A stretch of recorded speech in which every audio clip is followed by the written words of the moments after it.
인도의 삽질 개발 그 두 번째, 테자스를 아시나요?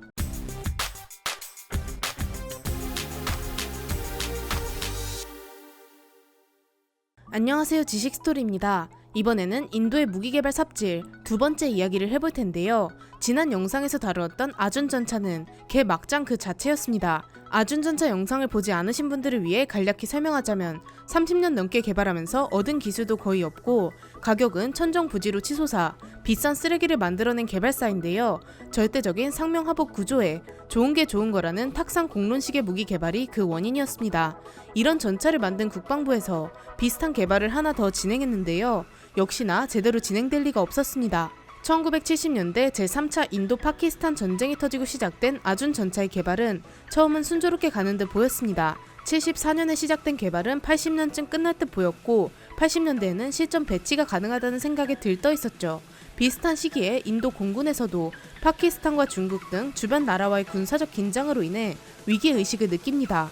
당시 인도의 주력 전투기는 미그 21이었는데 1956년 초도 비행에 성공한 오래된 기체이기에 이제 바꿀 때가 되었다고 느끼게 됩니다.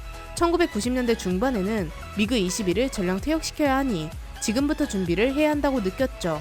이보다 조금 전이었던 1970년 인도 항공위원회는 인도 국방부에게 전투기와 전투기 엔진을 독자 개발해야 한다고 주장했습니다.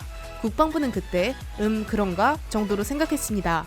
그런데 막상 미그 21이 바뀔 시점이 되니 더 진지하게 고민해보게 되죠. 아준 전차도 잘 개발이 되고 있겠다. 날아다니는 전투기쯤이야 우리 스스로 만들 수 있겠다 싶었습니다. 인도는 과거 마루트라는 전투기를 개발해본 경험이 있었기에 자신감이 넘쳤죠. 그렇게 구체적인 개발 계획을 수립합니다. 인도 국방부는 당시 두 가지 목표가 있었는데 하나는 노후화되는 미그 21의 대체였고 하나는 인도의 항공우주 산업을 키우는 것이었습니다. 항공우주 산업을 키워 전투기를 해외에 수출하는 아름다운 인도의 모습을 꿈꾸고 있었죠. 미국과 소련은 잘만 뽑아내고 저기 유럽도 잘만 만드는데 인도같이 큰 나라가 못할 게 없다고 생각했습니다. 미그 21을 비롯한 인도 공군의 전투기는 1990년대가 되면 40% 이상이 퇴역하게 되고 그 사이에 전쟁이라도 터지면 전력 공백이 엄청났기에 일 처리를 빠르게 진행했습니다. 계획을 수립한 1983년부터 개발을 본격적으로 추진해 인도는 항공기 특별개발기관인 ADA를 신설하고 100개가 넘는 실험실을 지원하는 등 전투기 개발에 힘을 실어주었습니다.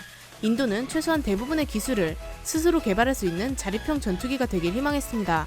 엔진, 비행 제어 시스템, 외형 모두 스스로 개발하려 했죠. 인도의 차세대 전투기 개발 사업의 이름을 LCA라고 부르게 되었고 야심차게 시작했습니다. 인도의 계획은 1990년 4월쯤 초도 비행에 성공하고 1995년 도입해서 미그 21을 완벽하게 대체하는 것이었습니다. 그런데 LCA 사업은 시작부터 삐걱거렸습니다. 인도는 ADA라는 회사를 설립하고 연구 참여 인원을 선정할 단계였습니다. 그런데 사업을 시작한 지 2년이 지나가도록 참여 연구원의 조건조차 결정하지 못해서 시작도 못하고 어영부영하고 있었던 것이죠. 그제서야 인원을 추스르고 사업을 시작했는데 막상 엔진을 만들려니 막막했습니다. 기술을 직접 개발하면 좋긴 한데 어떤 부분에 중점을 두어야 하고 개발 방향을 어떻게 잡아야 하는지 도저히 감을 못 잡은 것이죠. 그래서 기술 고문을 찾기 시작합니다. 1987년이 되어서야 프랑스를 비롯한 해외의 기술 고문 30명을 영입해서 다시 개발에 착수합니다. 이미 1990년 초도 비행의 목표는 물 건너간 것이었죠. 결국 전투기 개발을 시작하기 위한 기반 기술 개발을 1989년에 완료했고 이때서야 차세대 전투기의 본격적인 개발에 착수하게 됩니다. 첫 번째 개념 증명 연구를 실시해 앞으로 제작하게 될 전투기가 과연 날 수 있고 작전에 투입될 만한 녀석인지 판단했습니다. 그리고 가장 중요한 구성품인 엔진 개발에 착수했습니다. 처음에는 현재 기준으로 1285억 원만 있으면 엔진 개발이 가능하다고 했습니다. 그런데 엔진 테스트를 계속 진행하다 보니 부품 하나하나에 문제가 너무나도 많았고 몇 번이나 엔진 설계를 갈아엎게 되었습니다. 개발진들은 엔진의 국산화를 포기하고 기반 기술만 개발한 뒤 다음에 도전하자고 했지만 국방부는 인도의 전투기 국산화를 끝까지 밀어붙였고 무조건 국산으로 만들라고 지시하게 됩니다. 결국 엔진의 성능은 하나도 개선되지 않았고 부품의 과도한 재설계로 인해 비용만 증가되었죠. 무려 엔진 하나에 4천억 원이나 들었다고 합니다. 그렇게 들여 개발이라도 되었으면 다행이지만 아쉽게도 개발에 성공하지 못했죠. 미그 21은 이미 퇴역 절차를 밟고 있었고 조금만 더 지체되면 공군이 지켜줘야 할 하늘이 텅 비게 될 판이었습니다. 국방부는 그제서야 엔진의 독자 개발을 포기하게 됩니다.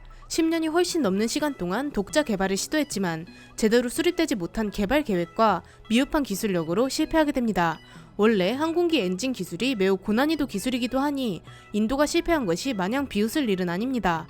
결국 미국 회사인 제너럴 일렉트릭의 F404 엔진을 사용하게 됩니다. 인도는 엔진을 받아 부랴부랴 2대의 시제기를 생산했습니다. TD1, TD2라고 불린 2대의 시제기는 2001년 1월 4일에 초도 비행에 성공했습니다. 20년에 가까운 긴 시간이었지만 다행히 기체를 완성하는 데는 성공했죠. 하지만 성능 요구 조건에는 너무 적합하지 못했습니다. 대표적으로 마하 1을 넘지 못하는 기체의 속도는 실전에 투입되기에 매우 부족한 수준이었습니다. 이렇게 높은 속도를 내지 못한 이유는 바로 비행 제어 시스템의 문제였는데요. 비행기가 제대로 균형을 잡지 못해 고속으로 날아가면 추락하는 현상이 생겼습니다. 이 부분을 개선하고 또 개선해 나갔고 이런 문제들을 고치다 보니 비행기의 무게가 늘어났습니다. 자연스럽게 탑재 가능한 무장량은 줄어들게 되었죠. 처음에 인도는 제작대 전투기를 함재기로도 사용하려고 했지만 너무 무거워져 항공모함에는 올라갈 수도 없게 되었습니다. 그래서 여러가지 시스템을 제거하고 초음속 비행을 하는데 다시 집중합니다. 그렇게 LSP-2라는 시험 기체를 만들어 2009년 11월 초음속 비행에 성공하게 됩니다. 그 다음 해인 2010년 6월 인도 공군이 요구한 최소한의 스펙을 장착한 시제기가 초음속 비행에 성공합니다. 인도는 감격했고 이 기체의 이름을 HAL 테자스라고 명명합니다. 테자스는 빛난다는 뜻이었고 HAL은 ADA와 함께 개발을 주도한 인도의 힌두스탄 유한 회사입니다. 테자스는 전장이 13.2m에 승무원은 1명 또는 2명이 탑승합니다. 엔진은 제너럴 일렉트릭사의 F404 엔진 하나를 장착했죠. 최고 속도는 마하 1.8 정도였고 작전 반경은 450km도 되지 않았습니다. 항속거리는 1850km입니다. 23mm 기관포 하나를 기본 무장으로 채택했고 8개의 하드포인트에 각종 무장을 장착할 수 있습니다. 총 5.7톤의 무장을 탑재 가능합니다. 인도는 남북 길이로만 3200km에 달하는데 저 정도 작전 반경으로는 인도를 제대로 지킬 수 있을지 의문이라는 이야기도 나왔습니다. 테자스는 2011년 인도 공군에 시험적으로 배치되어 조종사들이 테스트하면서 도입 과정을 밟았습니다. 원래 1990년에 이 과정을 밟으려고 했지만 20년이나 늦춰졌습니다. 테스트를 해보니 문제점들이 속속히 드러났는데요. 전자전 기능이 목표 요구사항만큼 나오지 않았고 레이더에 포착되었을 때 경고 수신이 제대로 이루어지지 않았습니다. 심지어 미사일이 자신을 향해 날아오는데도 접근 경고 시스템도 제대로 작동하지 않았죠. 문제점은 이뿐만이 아니었습니다. 생각보다 무거워진 중량, 줄어든 내부 탑재 연료량, 열악한 파일럿 보호 시스템 등 너무 많은 문제점들이 있어 일단 미루고 다음 개발에서 보완하기로 다짐했습니다. 인도 공군은 자기가 요구했던 성능보다 훨씬 좋지 못한 항공기를 결국 도입하기로 합의했죠. 90년대 배치를 생각하고 설정한 성능 목표를 20년이 지났는데도 충족하지 못하는 수준이었으니 전투기의 작전 성능은 말할 것도 없었습니다.